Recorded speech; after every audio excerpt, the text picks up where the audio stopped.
ఒకానొకప్పుడు శ్రమణ గౌతముడు 500 మంది భిక్షువులతో కలిసి తన బోధనలు కొనసాగిస్తూ కోసల దేశంలో పర్యటిస్తూ బ్రాహ్మణులు ఎక్కువగా నివసించే మనసాకత అనే ఊరు చేరుకున్నారు. ఆయన అక్కడ అచిరవాతి నది ఒడ్డున ఉన్న ఒక మామిడి తోటలో విడిది చేశారు. ఆ సమయంలో మనసాకత గ్రామంలో ప్రాముఖ్యం చెందిన సంపన్నులైన బ్రాహ్మణులు నివసించేవారు. చంకి, తారుక్క, పొక్కరసాతి, జనుస్సోని, తోడయ్య మొదలైన ప్రముఖులైన సంపన్నులైన బ్రాహ్మణులు మనసాకతలో ఉండేవారు.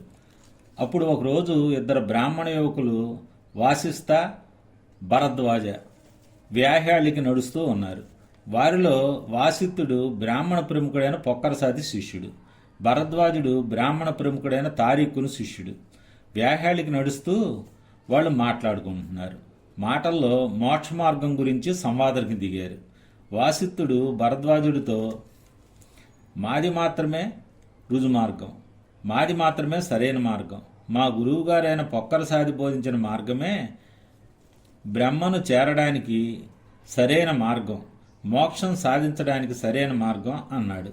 దానికి భరద్వాజుడు వాసిష్ఠుడితో, వాసిష్ఠా, కాదు, మా గురువుగారైన తారీఖుడు బోధించిన మార్గమే బ్రహ్మను చేరడానికి మోక్షం సాధించడానికి సరైన మార్గం అని సమాధానం చెప్పాడు. ఇద్దరు ఈ విధంగా వాదించుకుంటూ ఒకళ్ళకొకళ్ళు నచ్చజెప్పుకోలేకపోయారు. అప్పుడు వాసిష్ఠుడు భరద్వాజంతో, భరద్వాజ, అయితే విను, శాక్య వంశస్థుడైన శ్రమణ గౌతముడు ఇప్పుడు మనసాకత ఉత్తర దిక్కును విడిది చేసి ఉన్నాడు. ఆయన గురించి జనం చాలా గొప్పగా చెప్పుకుంటున్నారు. ఆయన పూర్ణ చైతన్యం పొందినవాడని, అంతర్జ్ఞానంతో అన్ని లోకాలను ఎరిగినవాడని, మానవులకు దేవతలకు కూడా ఆచార్యత్వం వహించదగ్గ గొప్పవాడని చెప్పుకుంటున్నారు. మనం శ్రమణ గౌతముని వద్దకు వెళదాం, ఈ విషయాన్ని గురించి ఆయన్ని అడుగుదాం. ఆయన మన సందేహం తీరుస్తారు. ఆయన చెప్పిన దానికి మనం కట్టుబడి ఉందామని చెప్పాడు. ఈ విధంగా ఇద్దరూ శాక్యముని అయిన బుద్ధ భగవాను వద్దకు వెళ్ళారు. ఆయనకు నమస్కరించి కుశల ప్రశ్నల అనంతరం ఒకవైపు కూర్చున్నారు. అప్పుడు వాసిష్ఠుడు శ్రమణ గౌతమునితో, అయ్యా, మేము ఇద్దరం ఏది మోక్ష మార్గం, ఏది సరైన మార్గం అనే చర్చలో పడ్డాం. నేను మా గురువుగారైన పొక్కరసాది బోధించిన మార్గమే బ్రహ్మను చేరడానికి మోక్ష సాధనకు సరైన మార్గమని, రుజుమార్గమని చెప్పాను. కానీ భరద్వాజుడు వాళ్ల గురువైన తారీఖుడు బోధించిన మార్గమే బ్రహ్మైక్యానికి మోక్షానికి సరైన మార్గమని, రుజుమార్గమని వాదిస్తున్నాడు. ఈ విషయమై మా మధ్య అభిప్రాయ భేదాలు వచ్చాయి.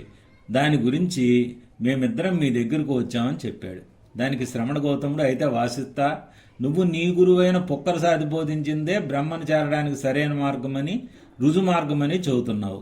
భరద్వాజుడు కూడా వాళ్ల గురువు గారైన తారీఖుడు బోధించిందే సరైన మార్గమని చెబుతున్నాడు. ఇప్పుడు మీ సమస్య ఏంటి అని అడిగాడు. దానికి వాసిష్ఠుడు, శ్రమణ గౌతమ, ఏది రుజుమార్గం, ఏది సరైన మార్గం, ఏది సరైన మార్గం కాదు అన్నదే మా సమస్య అని చెప్పాడు. వాసిష్ఠుడు శ్రమణ గౌతమంతో ఆధ్వర్య, తైత్తరీయ, చందోగ్య, భావక మొదలైన రకరకాల విభాగాలకు చెందిన బ్రాహ్మణులు మోక్ష సాధనకు, బ్రహ్మను చేరడానికి రకరకాల మార్గాలు బోధిస్తారు. మోక్ష సాధనకు అవలంబించే ఈ రకరకాల మార్గాలు ఒక ఊరికి చేరడానికి రకరకాల రహదారులు ఉన్నట్టు ఉండి, అన్ని మార్గాలు బ్రహ్మను చేరడానికి ఉపయోగపడతాయా అని అడిగాడు. దానికి శ్రమణ గౌతముడు, వాసిష్ఠ, నువ్వేమనుకుంటున్నావు? ఈ మార్గాలన్నీ బ్రహ్మను చేరుస్తాయనుకుంటున్నావా అని అడిగాడు. దానికి వాసిష్ఠుడు, అవును శ్రమణ గౌతమ అని సమాధానం చెప్పాడు. దానికి మరల శ్రమణ గౌతముడు, వాసిష్ఠ, నువ్వు ఈ మార్గాలన్నీ బ్రహ్మను చేరుస్తాయని అనుకుంటున్నావా అని అడిగాడు. వాసిష్ఠుడు, అవును శ్రవణ గౌతమ అని మరలా సమాధానం చెప్పాడు. మరలా మూడవసారి శ్రమణ గౌతముడు వాసిష్ఠుడిని, ఈ మార్గాలన్నీ బ్రహ్మను చేరతాయని నువ్వు అనుకుంటున్నావా అని అడిగాడు. వాసిష్ఠుడు మరలా మూడవసారి కూడా ఈ మార్గాలన్నీ బ్రహ్మను చేరుస్తాయని అనుకుంటున్నానని సమాధానం చెప్పాడు. దానికి శ్రవణ గౌతముడు, వాసిష్ఠ, ఇప్పుడు నువ్వు చెప్పిన 3 వేదాల్లో నిష్ణాతులైన బ్రాహ్మణుల్లో ఎవరైనా బ్రహ్మను చూసిన వాళ్ళు ఉన్నారా అని అడిగాడు. దానికి వాసిష్ఠుడు, లేరు గౌతమ అని సమాధానం చెప్పాడు. శ్రవణ గౌతముడు, వాసిష్ఠ, నువ్వు చెప్పిన ఈ బ్రాహ్మణుల గురువులలో ఎవరైనా బ్రహ్మను చూసిన వాళ్ళు ఉన్నారా అని అడిగాడు. దానికి వాసిష్ఠుడు లేరు గౌతమ అని సమాధానం చెప్పాడు. శ్రమణ గౌతముడు వాసిష్ఠ, ఈ బ్రాహ్మణుల వెనుక 7 తరాల్లో ఎవరైనా బ్రహ్మను చూసిన వాళ్ళు ఉన్నారా అని అడిగాడు. దానికి కూడా వాసిష్ఠుడు గౌతమ లేరు అని సమాధానం చెప్పాడు. అయితే సరే వాసిష్ఠ, ఈ బ్రాహ్మణులకు చెందిన పురాతన కాలపు మునులు ఋషులు ఎవరైతే ఈ మంత్రాలను సాధించారో, మంత్రాలను బోధించారో, ఎవరు సాధించిన మంత్రాలను ఈనాటి వరకు బ్రాహ్మణులు ఆచరిస్తున్నారో బోధిస్తున్నారో అట్టి అస్తక, వామక, వామదేవ, విశ్వామిత్ర, జమదగ్ని, అంగీరస, భారద్వాజ, వాసిష్ఠ, కశ్యప, భాగు మొదలైన మహర్షులు ఎవరైనా మేము బ్రహ్మను ఎప్పుడు ఎక్కడ ఎలా ఉంటాడో చూశామని చెప్పారా అని అడిగాడు. దానికి వాసిష్ఠుడు చెప్పలేదు శ్రవణ గౌతమ అని సమాధానం చెప్పాడు. దానికి మరలా శ్రవణ గౌతముడు, కాబట్టి వాసిష్ఠ, ఈ 3 వేదాల్లో నిష్ణాతులైన బ్రాహ్మణులు వారు కాని, వారి గురువులు గాని, వారి గురువుల గురువులు గాని, గురువులకు 7 తరముల వరకు వెనకవైపు వారు గాని, వారు చదువుకున్న ఉచ్చరిస్తున్న శ్లోకాలను మంత్రాలను సాధించిన వారి పూర్వీకులైన ఋషులు మునులు కాని ఎవరూ మాకు బ్రహ్మ తెలుసు, మేము బ్రహ్మను చూశాము, బ్రహ్మ ఎక్కడ ఉంటాడో ఎలా ఉంటాడో మాకు తెలుసు అని చెప్పలేదు. కనుక 3 వేదాల్లో నిష్ణాతులైన ఈ బ్రాహ్మణులు ఏం చెప్తున్నారంటే, మేము చూడని మాకు తెలియని బ్రహ్మను చేరడానికి మేము మార్గాన్ని బోధిస్తాము అని చెబుతున్నారు. మేము బోధించేదే మోక్ష సాధన చేసేవాళ్ళు బ్రహ్మను చేరేందుకు సరైన మార్గం, తిన్ననైన మార్గం అని చెబుతున్నారు. ఇది చూస్తుంటే వాసిష్ఠ, నీకు ఏమనిపిస్తోంది? 3 వేదాల్లో నిష్ణాతులైన ఈ బ్రాహ్మణులు చెప్తున్నది నిరాధారమని, శుష్కవాదమని అనిపించట్లేదా అని అడిగాడు. దానికి వాసిష్ఠుడు, అవును గౌతమ, ఈ పరిస్థితి చూస్తుంటే 3 వేదాల్లో నిష్ణాతులైన ఈ బ్రాహ్మణుల మాటలు నిరాధారమైనవని, శుష్కమని తేలుతోంది అని సమాధానం చెప్పాడు. దానికి శ్రవణ గౌతముడు, ఈ బ్రాహ్మణులు తమ చూడని, తమకు తెలియని బ్రహ్మను చేరడానికి బోధిస్తున్న మార్గం ఎలా ఉందంటే, ఒక వరుసలో ఒకరిని పట్టుకుని ఒకరు నిలబడిన చూపు లేని వారు ఒక గమ్యం చేరడానికి ప్రయత్నిస్తున్నట్టు ఉంది. ఈ వరుసలోని వాళ్లలో మొదటివాడు ఏమీ చూడలేడు, రెండవవాడు ఏమీ చూడలేడు, చివరివాడు ఏమీ చూడలేడు, కనుక వాళ్ళు గమ్యం చేరలేరు. దీన్ని బట్టి బ్రహ్మను చేరడానికి 3 వేదాల్లో నిష్ణాతులైన ఈ బ్రాహ్మణుల బోధలు శుష్కములు, నిరాధారములు కావా అని అడిగాడు. దానికి వాసిష్ఠుడు, అవును గౌతమ, నిరాధారాలు, శుష్కములు అని సమాధానం చెప్పాడు. దానికి గౌతముడు, కనుక వాసిష్ఠ, ఈ బ్రాహ్మణుల ప్రకటనలు పూర్తిగా నిరాధారమైనవి, శుష్కమైనవి అని చెప్పాడు. శ్రవణ గౌతముడు వాసిష్ఠునితో ఇలా చెప్పాడు, వాసిష్ఠ, ఈ ప్రశ్నకు సమాధానం చెప్పు. 3 వేదాల్లో నిష్ణాతులైన ఈ బ్రాహ్మణులు ఇతర మనుష్యులు చూసినట్టుగానే సూర్యచంద్రులను చూస్తారు. సూర్యోదయాన్ని, సూర్యాస్తమయాన్ని, చంద్రోదయాన్ని, అస్తమయాన్ని చూస్తూ వాళ్ళు సూర్యుణ్ణి, చంద్రుణ్ణి ముకుళిత హస్తాలతో ప్రార్థిస్తూ శ్లోకాలు మంత్రాలు చదువుతూ పూజిస్తారు. వాళ్ళు ఎవరైనా సూర్యుణ్ణి, చంద్రుణ్ణి చేరడానికి రుజుమార్గాన్ని, సరైన మార్గాన్ని చెప్పగలరా అని అడిగాడు. దానికి వాసిష్ఠుడు, చెప్పలేరు గౌతమ అని సమాధానం చెప్పాడు. అలాంటప్పుడు వాళ్ళు చూడగలిగిన సూర్యచంద్రులకే చేరడానికి రుజుమార్గాన్ని, సరైన మార్గాన్ని చెప్పలేని వాళ్ళు చూడలేని బ్రహ్మని చేరడానికి ఇదే సరైన మార్గం, ఇదే రుజుమార్గం, దీనివల్లే మోక్ష సాధన పొందగలరని ఎలా చెప్పగలరు అని ప్రశ్నించాడు. దానికి వాసిష్ఠుడు, చెప్పలేరు గౌతమ అని సమాధానం చెప్పాడు. కాబట్టి వాసిష్ఠ, 3 వేదాల్లో నిష్ణాతులైన ఈ బ్రాహ్మణులు కాని, వారి గురువులు కాని, గురువుల గురువులు కాని, వాళ్ళ గురువులకు వెనుక నుంచి 7 తరాల వాళ్ళు కాని, వారికి మంత్రాలను సాధించి అందించిన ఋషిపొంగవులు కాని, మునులు కాని ఎవరూ మాకు బ్రహ్మ ఎలా ఉంటాడో ఎక్కడ ఉంటాడో తెలుసు అని చెప్పలేదు. అటువంటప్పుడు వాళ్ళకు తెలియని, వాళ్ళు చూడని బ్రహ్మను కలిసే మార్గం బోధించగలమని వాళ్ళు చెప్పడం అర్ధరహితం కాదా అనగా వాసిష్ఠుడు, అవును గౌతమ, పూర్తిగా అర్ధరహితం అని చెప్పాడు. అప్పుడు బుద్ధ భగవానుడు వాసిష్ఠుడికి ఒక ఉదాహరణ చెప్పాడు. ఇది ఎలా ఉంటుందంటే, ఒక మనిషి తన దేశం మొత్తంలో అందమైన అమ్మాయిని ప్రేమిస్తున్నానని, కావాలనుకుంటున్నానని చెప్పాడనుకో. అప్పుడు అది విన్నవాళ్ళు అతన్ని, సరే బాబు, నీకు ఈ దేశంలో అత్యంత అందమైన అమ్మాయి కులం ఏంటో తెలుసా? ఆమె క్షత్రియురాలా, బ్రాహ్మణురాలా, వైశ్యురాలా, శూద్రురాలా, ఏ కులానికి చెందిందో చెప్పగలవా? సరే, నీకు ఆ అమ్మాయి పేరు, ఆ అమ్మాయి ఇంటి పేరు తెలుసా? ఆ అమ్మాయి ఎత్తు తెలుసా? ఆమె పొడగరా, పొట్టిగా ఉంటుందా, మధ్యస్థ ఎత్తుగా ఉంటుందా, నల్లగా ఉంటుందా, తెల్లగా ఉంటుందా, చామన ఛాయగా ఉంటుందా, ఎలా ఉంటుందో తెలుసా?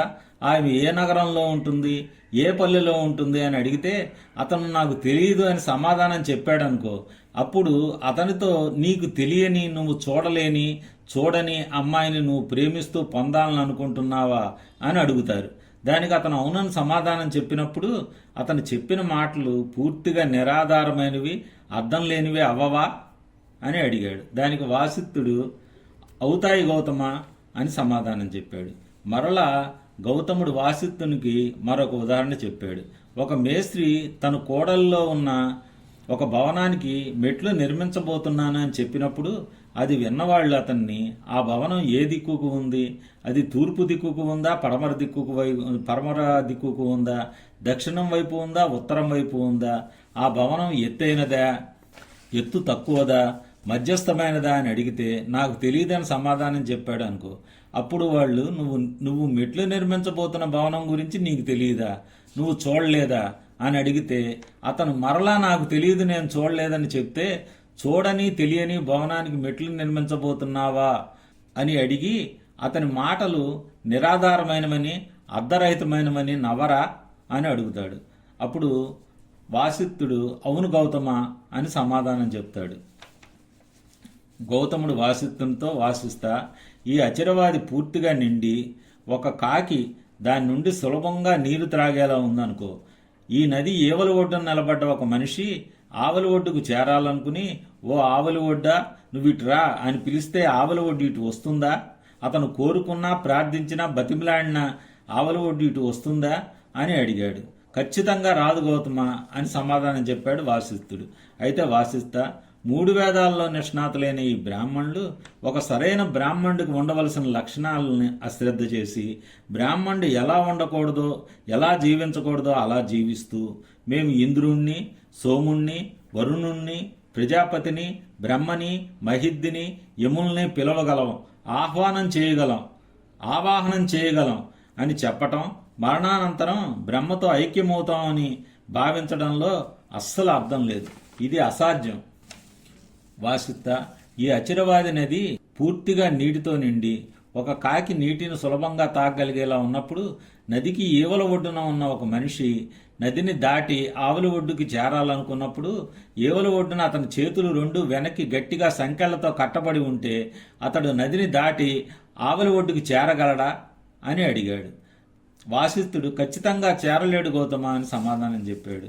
అయితే వాసిష్ఠ, విను, ఆర్యధర్మంలో ఈ 5 ఇంద్రియ సుఖాలని సంఖ్యలని, బంధనాలని చెప్తారు. అవి ఏంటంటే, కళ్ళ ద్వారా చూసే, కోరికని రేకెత్తించే, కామోద్దీపన చేసే దృశ్యాలు, చెవి ద్వారా వినే ఇష్టమైన సుఖాన్ని కలిగించి, ఆనందాన్ని కలిగించి, కోరికని రేకెత్తించే, కామోద్దీపన చేసే శబ్దాలు, ముక్కు ద్వారా ఇష్టమైన, ఆనందకరమైన సువాసనల ద్వారా కోరికను రేకెత్తించి కామోద్దీపన చేసే వాసనలు, నాలుక ద్వారా అనుభవించే రకరకాల రుచులు, ఇష్టమైన ఆనందాన్నిచ్చే రుచులతో కోరికని రేకెత్తించే కామోద్దీపన చేసే రుచులు, చర్మం ద్వారా రకరకాల కోరికలు కల్పించి కామోద్దీపనం చేసే స్పర్శలు, ఈ 5 ఆర్యధర్మంలో సంకెళ్ళు, అడ్డుగోళ్లు, బంధనాలు అని చెప్పబడతాయి.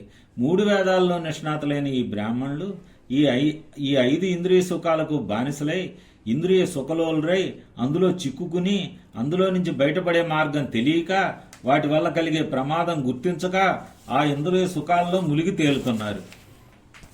అలా ఉన్న ఈ బ్రాహ్మణులు ఒక బ్రాహ్మణుడికి ఉండవలసిన లక్షణాలు అరవరుచుకోక, ఒక బ్రాహ్మణుడు ఎలా జీవించకూడదో అలా జీవిస్తూ, ఇంద్రియ లోలత్వంతో జీవిస్తూ కూడా మరణానంతరం బ్రహ్మని చేరగలమని భావిస్తున్నారు.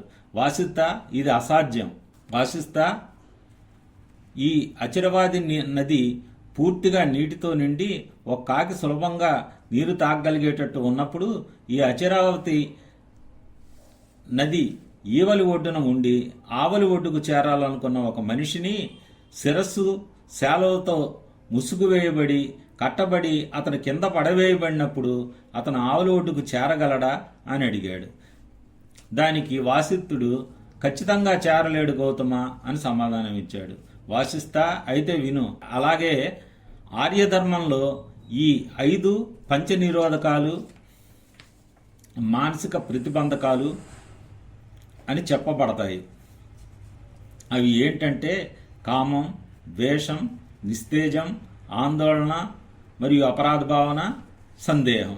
వాసిష్ఠ, 3 వేదాల్లో నిష్ణాతులైన ఈ బ్రాహ్మణులు ఈ 5 మానసిక అడ్డంకులతో ఆపబడి, నింపబడి, చుట్టుముట్టబడి, వాటి ప్రమాదాన్ని గుర్తించక, తప్పించుకునే మార్గం తెలియక, వాటిలోనే నిమగ్నమై వాటిని ఆస్వాదిస్తూ అందులోనే ఆనందం పొందుతున్నారు.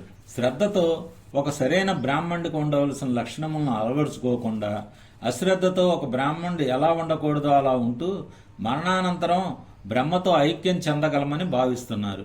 ఇది అసాధ్యం.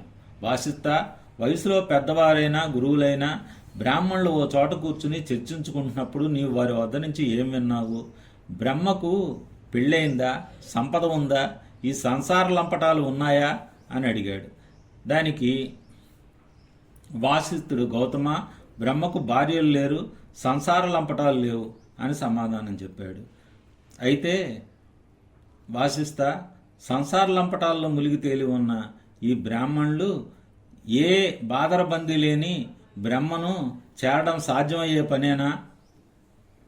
అది అసాధ్యం అని చెప్పాడు. అలాగే వాసిష్ఠ, బ్రహ్మ హృదయం అసహ్యంతో నిండి ఉంటుందా అని అడిగాడు. దానికి వాసిష్ఠుడు, గౌతమ, బ్రహ్మ హృదయం అసహ్యంతో నిండి ఉండదు, ఆయన హృదయం పవిత్రంగా ఉంటుంది అని సమాధానం చెప్పాడు. దానికి శ్రమణ గౌతముడు, వాసిష్ఠ, హృదయంలో అసహ్యం నింపుకుని ఉండే ఈ బ్రాహ్మణులు స్వచ్ఛమైన హృదయంతో ఉండే బ్రహ్మను చేరడం అసాధ్యం అని చెప్పాడు. తర్వాత మరలా శ్రమణ గౌతముడు, వాసిష్ఠ, బ్రహ్మ హృదయం ద్వేషపూరితంగా ఉంటుందా అని అడిగాడు. దానికి లేదు గౌతమ, ద్వేషరహితంగా ఉంటుంది అని చెప్పాడు.